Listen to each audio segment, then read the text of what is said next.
TikTok has been undeniably one of the biggest hubs for the art community over the past few years. However, is the art advice being shared on TikTok actually any good? Today we're going to find out. Look how blobby and not smoothed out the brush strokes are in this armor. The blobbiness of it can actually read better as reflecting objects off screen that we can. That's true. I think a lot of people do overblend, and I've definitely been guilty of this as well, including pretty recently. Drawing armor is honestly a great way to learn to stop doing that, because in order for reflections to look good, you do have to have some pretty harsh lines. Recently I've drawn some armor, and I think it taught me a lot about how to have that balance of blending but also not blending. I think two key things to remember is to use a variety of colors, especially in the shadows when you paint metal, not just gray, and to paint with blobby strokes, not just smooth. That is true. Anything reflective will be reflecting everything that's in the room to some extent, so you need to make sure to include a lot of colors, especially colors that are already in the picture. I don't have much more to say about this. 10 out of 10. This is definitely really good advice. You guys know how it feels to want to do some digital art and you're just like, throw the sketchbook away, get ready and do some sketching, and then it looks like this. Solution, use the airbrush. This will allow you to draw stuff like this in like 10 seconds because it's big. This literally took me like 30 seconds. Now, lower the opacity on that and do sketching part 2. Ooh. You're basically just adding sharpness and detail. I don't mind the airbrush. I think this is fine. You might as well use a bigger brush, the opacity of which changes with pen pressure, which most sketching brushes have. However, I want to say, he did not lower the opacity of that airbrush layer at all. Maybe like 30%, but definitely not enough. You should put your sketch layer on like 20% or less, because otherwise your line art's gonna look wank, like regardless of what you do. Also really hated how the face looks, so I changed it. I preferred that face. So I changed it. Now really hated how the face looks, so I changed it. This in detail. That looked way better, I think. That's just my opinion. But I think it looked way better before. Now grab your liner brush and refine your sketch a little bit more. And now you're ready to paint, just like this. Oh, yeah. Fair enough. I think most artists use a slightly bigger brush for sketching than they do for line art. If I were him, I would lower the opacity of the sketch layer a lot more. I think that would help with the line art a lot. I'd say this is like a 5 out of 10. I don't know if you need to use the airbrush.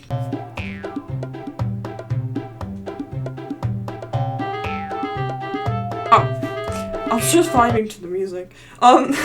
So the commenter asked how they render white, and they said they don't. I think this is a good tip in general. Don't use straight up white for anything unless it's like really shiny. And even still, I think a lot of artists prefer to not use pure white, because things are rarely pure white in real life. I really love their rendering style, which is the main reason I include. This looks so nice. I don't really have much to say about this, like a 9 out of 10.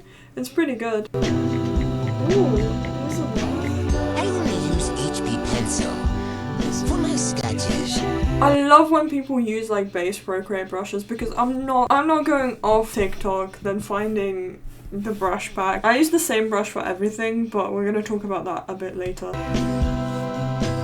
I did find that the Procreate like HB pencil brush, it doesn't go super big, which is a bit annoying. Going back to the airbrush guy, maybe he was right. Nico World is my file for rendering.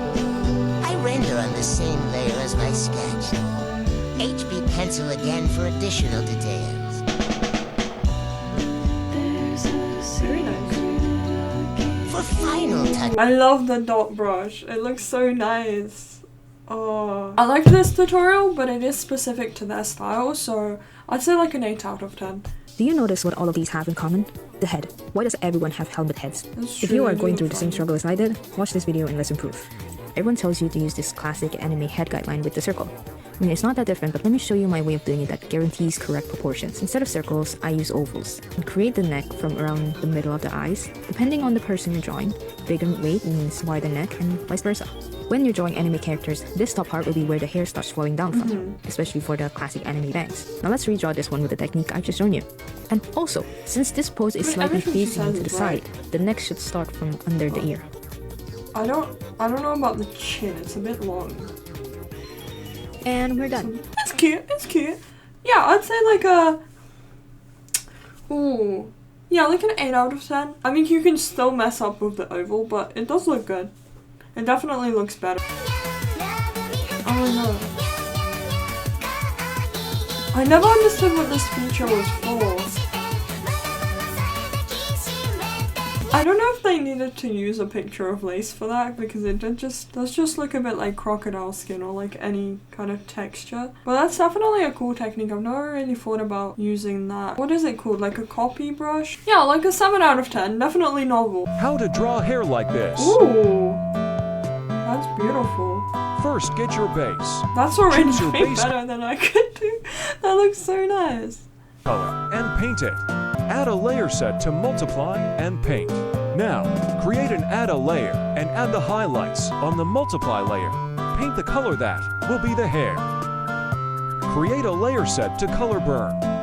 And paint the shadows using Oh my a god, they're light, using so many medium like gray random tone. modes. Now start adding some highlights and shadows. Layer on overlay and add more light. I gotta say, I'm glad I watched this tutorial, because before I just assumed they kind of color picked and chose the colors themselves rather than using blending modes. So yeah, 10 out of 10, this is great. It's really nice. Let me know if you try this. Oh my god. I'm mind blown. Whenever I've tried to draw this, whenever I've tried to do this anime style, I've never known where to put the nose. This is so helpful. Oh my god. 10 out of 10, this is life changing. Teaching you how to use grayscale, because this shit is actually OP. Duplicate your base color layer, go to filters, and use grayscale. Now get the base colors layer you duplicated earlier, and set it to the blend mode, color. Beautiful. Well, obviously, not all colors are perfect yet, so to fix this, make an overlay layer, and place the orange undertones on the skin, and more saturated colors on the... Great way to use grayscale, because I think quite often it makes your colors look flat, but because they added the multiply layer, it looks really good. On my previous video, someone commented and they did something quite similar, where they used a multiply layer as well. Yeah, this looks great. 9 out of 10. Improving my pose with the silhouette method. Draw a silhouette in one layer. Lower the opacity and draw over it. I usually draw the head shoulder, then try to recreate the pose in my head. With this method, I get to have a clear idea of the pose right at the beginning. Final result. Do you start your drawings with a silhouette? I like how many of the 3D model references they use. I think you should definitely be using silhouettes. It's a great way to plan out your drawing quite quickly. Pretty cool. Yeah, 10 out of 10. I definitely recommend everyone tries this.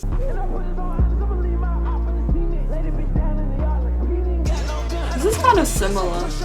So they're doing like a silhouette for the hair and then tracing over it. I've seen quite a lot of like professional artists do this, and yeah, once again, I think it's a great thing to do. 10 out of 10.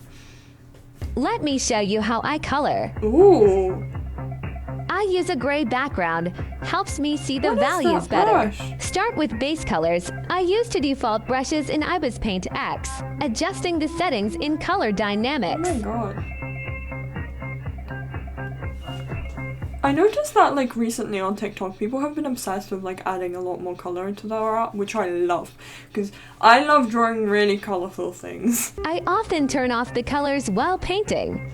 It helps to avoid making a muddy mess in values.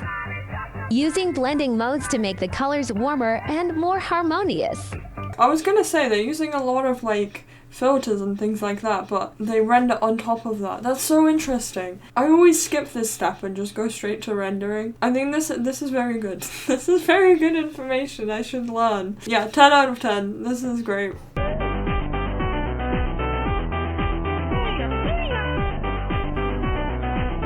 I'm quite guilty of using a circle brush for everything. That's why my art looks like it does. A bit boring. 10 out of 10. I feel called out. Ooh.